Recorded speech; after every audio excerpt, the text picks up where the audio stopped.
ওঙ্কার বাংলায় আপনাদের স্বাগত। সঙ্গে রয়েছে আমি শিল্পা। চোখ রাখবো বিস্তারিত খবরের দিকে।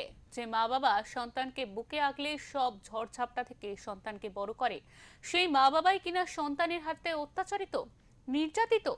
দেশকে সুরক্ষিত রাখতে পারলেও নিজের বাবা মাকে সে রেখেছে অসুরক্ষিত। সম্পত্তির জন্য মা বাবার উপর অকথ্য অত্যাচার। অভিযোগের তীর দেবাশিস মণ্ডল নামে এক বিএসএফ অফিসারের দিকে। সুন্দরবনের প্রত্যন্ত গ্রামে এই ঘটনায় পুলিশের দ্বারস্থ বৃদ্ধ বাবা মা। কতটা দেওয়ালে পিঠ ঠেকে গেলে মা বাবা নিজেদের জীবন রক্ষার্থে দ্বারস্থ হয় পুলিশের, এমনই ন্যাক্কারজনক ঘটনার নিদর্শন মিলল সুন্দরবনের ঝড়খালি কোস্টাল থানার অন্তর্গত নফরগঞ্জ পঞ্চায়েতের বিরিঞ্চিবাড়ি এলাকার জানাপাড়ায়। দিনের পর দিন অত্যাচারের শিকার ওই এলাকার এক বিএসএফ অফিসারের বাবা মা, আর অভিযোগের তীর বিএসএফ জওয়ানের দিকে। দেশকে সুরক্ষিত রাখতে পারলেও নিজের বাবা মাকে সে রেখেছে অসুরক্ষিত। আর এমন সুপুত্রের নাম দেবাশিস মণ্ডল।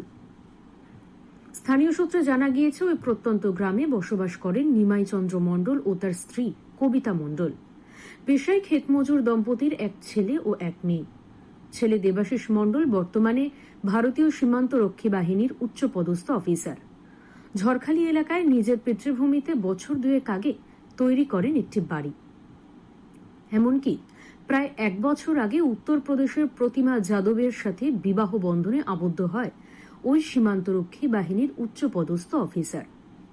অভিযোগ, দীর্ঘ প্রায় 1 বছরের অধিক সময় নিজের বাবা মায়ের প্রতি অত্যাচার শুরু করে সম্পত্তি লিখিয়ে নেওয়ার জন্য। এমনকি সমস্ত সম্পত্তি লিখে দেওয়ার জন্য চাপ দিতে থাকে। না লিখে দেওয়ায় বৃদ্ধ বাবা মাকে লাঠি দিয়ে বেধড়ক মারধর করা হয় বলে অভিযোগ। মঙ্গলবার রাতে বৃদ্ধ দম্পতিকে লাঠি দিয়ে বেধড়ক মারধর করে বলে অভিযোগ।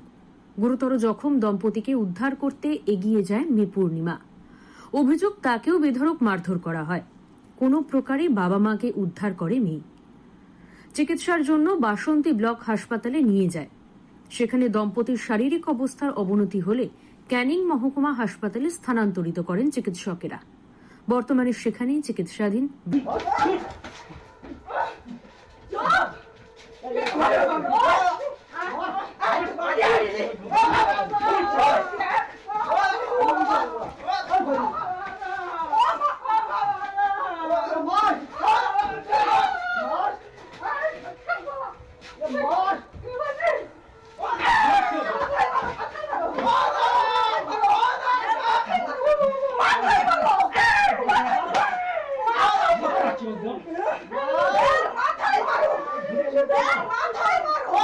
ঘটনা প্রসঙ্গে মা কবিতা মণ্ডল ও বাবা নিমাই চন্দ্র মণ্ডল জানিয়েছেন, সম্পত্তি লিখে দেওয়ার জন্য চাপ দিতে থাকে দেবাশিস। সম্পত্তি লিখে দেওয়া হয়নি, সে কারণে তাদেরকে বেধড়ক মারধর করে তাদের ছেলে। ছেলের অত্যাচারে জর্জরিত তারা, আর তারা সহ্য করতে পারছেন না। তাই ছেলের চরম শাস্তি কামনা করছেন তারা। কে মেরেছে কে আপনাকে? ছেলে। নিজের ছেলে? নিজের ছেলে। কটা ছেলে আপনার? একটা। কি করে কি? ওই পুলিশ বিএসএফ? হ্যাঁ। কি দিয়ে মারলো? বাটাম দিয়ে মেরেছে। শুধু আপনার একার মেরেছে? আমার একার ভয়ে পালিয়ে গেছিল। না না, মেরেছে কাকে কাকে? ও বাবা, সোমবার দিনকে আমার মেয়েকে মেরেছে, আমাকে উলঙ্গ করে দিয়ে মেরেছে, বাবাকে উলঙ্গ করে মেরেছে সোমবার দিন। আর কালকে আগের বেলা 4টায় আমাকে একা ঘরে ফেলে মেরেছে। কেন মারছে? কেন মারছে? কেন সম্পত্তি লিখে দেওয়া বোন নামে, এই কথা বলছে। সম্পত্তি নিজে ওর নামে লিখে দিতে হবে? হ্যাঁ, কালকেও বলেছে যে যত সময়ের জমিতে তার নাম লিখে দিচ্ছিস তো ওদের মেরেই ফেলাবো। মারছে, আমার জমি জায়গা সমস্ত লিখে দিতে বলছে, তার নামে লিখে দিতে বলছে। ছেলে কি করে? ছেলে বিএসএফ চাকরি করে। এই জমি জমা লিখে দেননি বলে মারছে? হ্যাঁ, যতদিন নাম লিখে দেবো ততদিন। কতবার মারধর করেছে? 1 বছর ধরে এরকম করছে। থানায় অভিযোগ জানিয়েছেন? হ্যাঁ, অভিযোগ জানিয়েছি। কি চাইছেন এখন?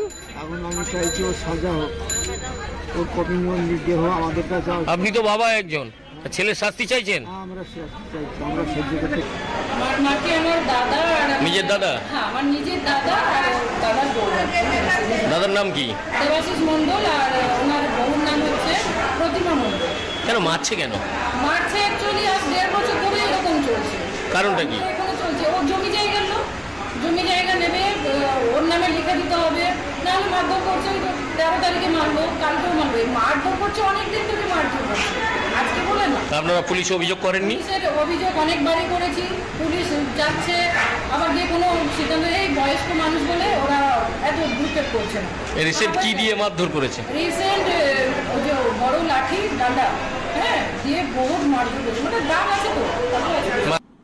অভিযোগ পেয়ে ঘটনার তদন্ত শুরু করেছে ঝড়খালি কোস্টাল থানার পুলিশ।